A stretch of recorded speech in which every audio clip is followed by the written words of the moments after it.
नमस्कार, मैं हूँ ज्योतिषाचार्य नीलम शर्मा और आप देख रहे हैं अपने मेरे साथ YouTube channel astro Neelam Sharma, जिसमें आप जानकारी लेते हैं तिथि की, वार की, त्योहार की या समय समय पर पड़ने वाले ग्रहण की। आज हम बात करेंगे जो कि जून के महीने के अंदर ग्रहण पड़ रहा है, 5 जून, 21 और 5 जुलाई। उसके बारे में हम आज चर्चा करेंगे। किन राशियों पे ये रहेगा भारी और किन राशियों का इसके अंदर अनिष्ट होने की संभावना बन रही है और किन के लिए ये शुभ रहेगा, आज इस वीडियो के माध्यम से आप जानेंगे। और क्या स्थिति है इस ग्रहण की और किस तरीके से ये मानव जीवन पर प्रभाव करता है।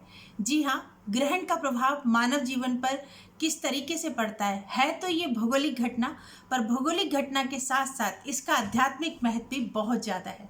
आध्यात्मिक महत्व की बारे में हम बात करते हैं कि किस तरीके से ग्रहण ग्रहण यानी कि सारे प्लैनेटों का, जिस तरीके से ये दिसंबर के अंदर पड़े थे, 6 प्लैनेट इकट्ठे एक ही भाव के अंदर थे और वहाँ पर ग्रहण पड़ा था, तब से ये वायरस की उत्पत्ति को माना जा रहा है। और आज जून का महीना आ रहा है, ये एक तरह से चरम पर इस वायरस की जो स्थिति है वो पहुंच रही है। और इसके बाद कहा जा रहा है कि स्थिति के अंदर कहीं ना कुछ उथल पुथल या जैसा चल रहा है उससे कुछ निजात मिलती नजर आ रही है। जी हाँ, आज हम बात करेंगे इसी विषय को लेकर कि किन ज्योतिषियों का ये मत है कि इस ग्रहण से हमें सुधार मिलेगा और किन ज्योतिषियों का ये मत है कि इससे जीवन के अंदर उथल पुथल आएगी। जी हाँ, कोई भी अगर स्थिति ब्रह्मांड के अंदर होती है तो उसका असर पूरी सृष्टि के ऊपर पड़ता है। जिस तरीके से अगर सूर्य प्रकाशित होता है तो पूरे ब्रह्मांड को, पूरी सृष्टि को उजाला देता है, और अगर सूर्य प्रकाशित होता है तो पूरी पृथ्वी को प्रकाशमय करता है। इसी तरीके से हमारी कोई भी भौगोलिक घटना ब्रह्मांड में अगर होती है तो वो पूरे ब्रह्मांड को और पूरी सृष्टि को और पूरे जीव मात्र को इफेक्ट करके चलती है। आज हम बात करेंगे कि किस तरीके की ग्रह की स्थितियां बन रही हैं जिसके अंदर हम कह रहे हैं कि उथल पुथल होने की संभावना है। जिस तरीके से आप लोग आज देख रहे होंगे कि जगह जगह भूकंप आ रहे हैं, कहीं टिड्डियों का दल आ रहा है तो कहीं पर तूफान आ रहा है, कहीं पर रोड एक्सीडेंट हो रहे हैं और मन बहुत अशांत है। व्यवसाय एक तरीके से चौपट सा ही दिखाई पड़ रहा है और सबकी मन स्थिति भयभीत है।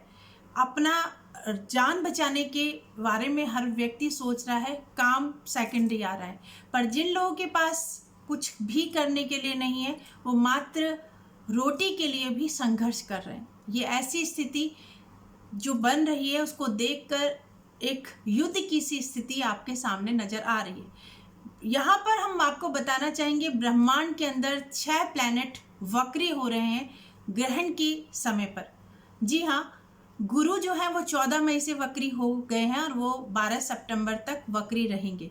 शनि 11 मई को वक्री हुए थे, 29 सितंबर मकर राशि के अंदर, अपनी ही राशि के अंदर हैं और वो 29 सितंबर तक वहीं पर वक्री रहेंगे अपनी राशि के अंदर बैठ के। 18 जून से सन 2020 से 25 के बीच में हम बता रहे हैं कि जो ये ग्रहण की स्थिति बन रही है कि ये 18 जून से लेकर और 25 में किन किन ग्रहों का प्रभाव भी हम देख कर चलेंगे ग्रहण के अंदर। बुध ग्रह जो है वो 18 जून से वक्री हो रहे हैं और 11 जुलाई तक वक्री चलेंगे, जो कि व्यवसाय के प्लैनेट है। व्यवसाय है, बुद्धि का कारक है और आयुर्वेद जिसे हम कह सकते हैं, यहाँ पर जड़ी बूटियों से संबंधित भी हम इसको लेके चल सकते हैं। शुक्र ग्रह 13 मई से वक्री हुए हैं और वो 24 जून तक वो वृषभ राशि के अंदर वक्री रहेंगे।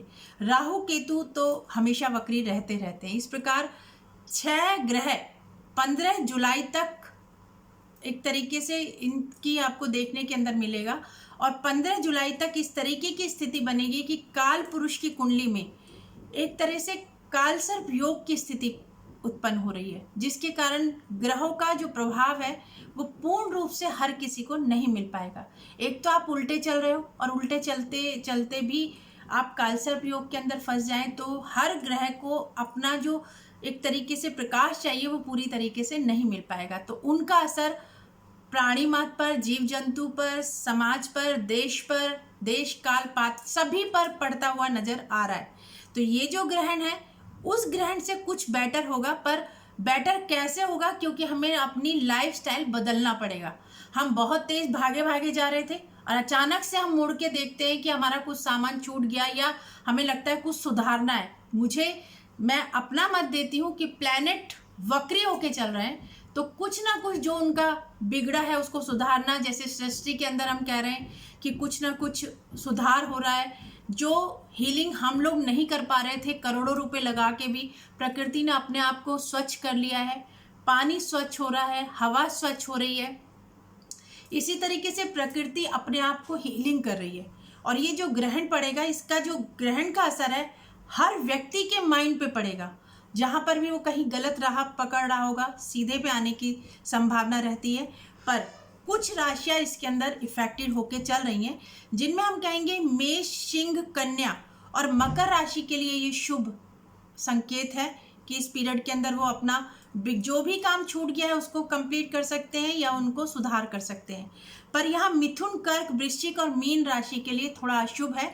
तो स्वास्थ्य से संबंधित अपना ख्याल रखें और कोई भी निर्णय लेते वक्त या काम करते वक्त, हो सकता है आप इस समय कोई काम चेंज करने की बात सोच रहे हो या नया काम खोलने की बात सोच रहे हो, तो एक बार पुनः विचार करना उस पर आवश्यक है।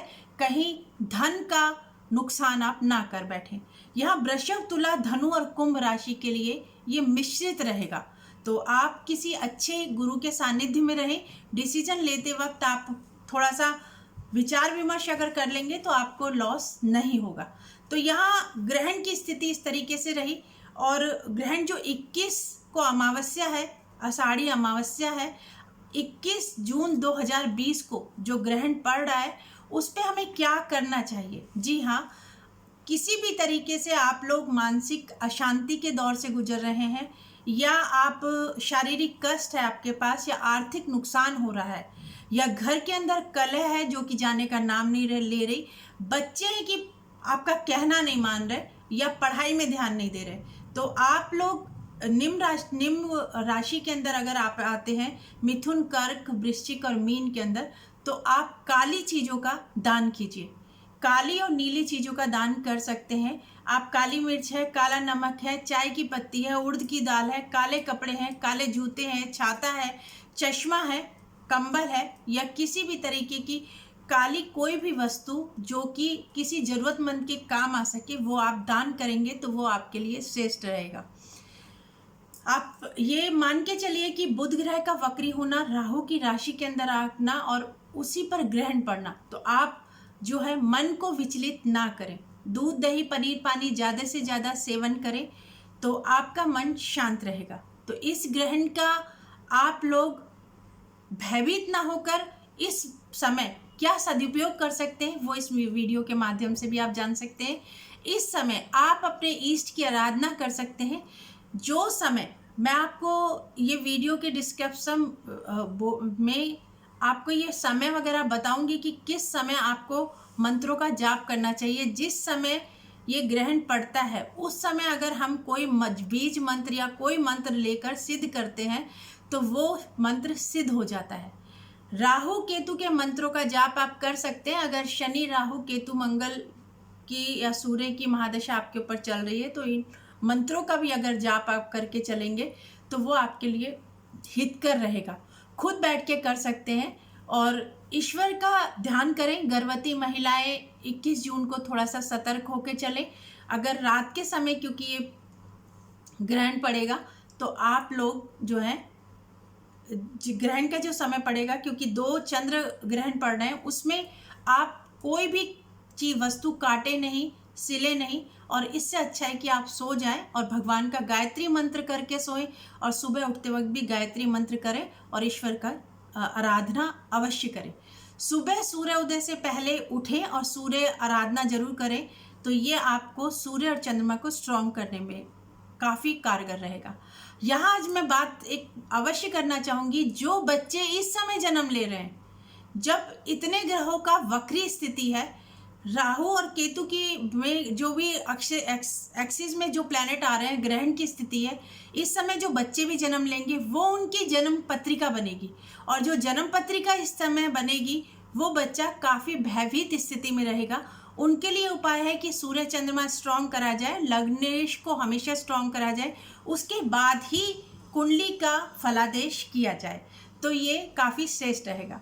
तो मुझे उम्मीद है कि आपके ये वीडियो काफ़ी काम आएगा और इस वीडियो के माध्यम से आप वो उपाय भी कर पाएंगे जो कि ग्रहण की स्थिति में करना चाहिए, और इस स्थिति से डरने की बजाय इससे क्या साथ हमें कैसे सामंजस्य बिठाना है, इसकी जानकारी आपको इस वीडियो के माध्यम से मिली होगी। तो आगे एक नई जानकारी लेके आपके समक्ष फिर उपलब्ध होंगे। तब तक के लिए नमस्कार।